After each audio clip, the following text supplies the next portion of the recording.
Hello everyone, welcome to Literature Insights. I hope you all are doing well.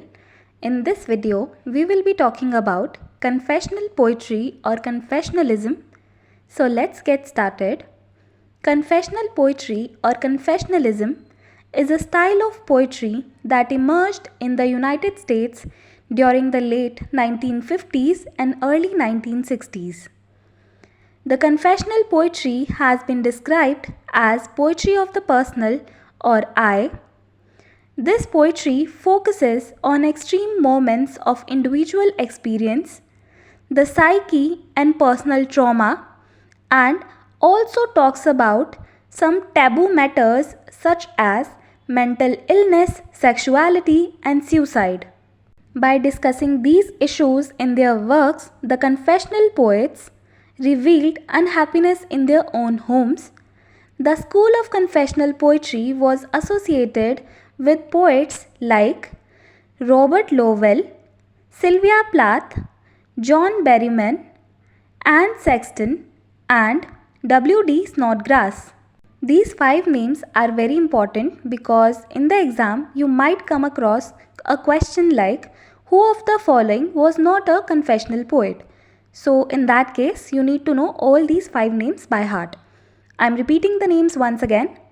Robert Lowell, Sylvia Plath, John Berryman, Anne Sexton and W.D. Snodgrass.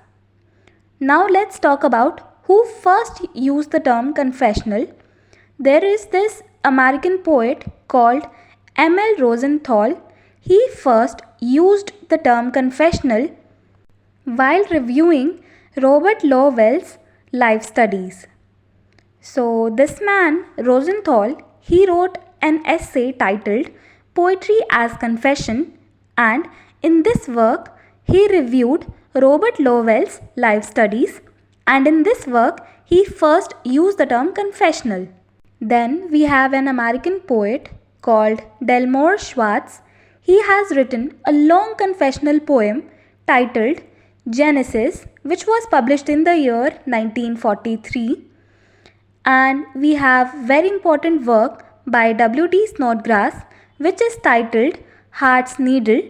In this work, Snodgrass is writing about his aftermath of divorce.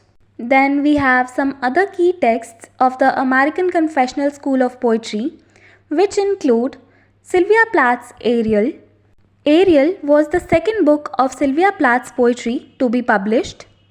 Then we have a very important work by John Berryman, which is titled The Dream Songs. The Dream Songs is a compilation of 2 books of poetry. The first one is 77 Dream Songs and the second one is His Toy, His Dream, His Rest. Then we have Anne Sexton's important work titled To Bedlam and Part Way Back. So these are some of the examples of the confessional works by the important writers. A literary movement called the Language Poets. This movement was formed as a reaction against confessional poetry. Thank you. That's it for this video. I'll be coming up with more such videos. Stay tuned. Thank you very much for watching.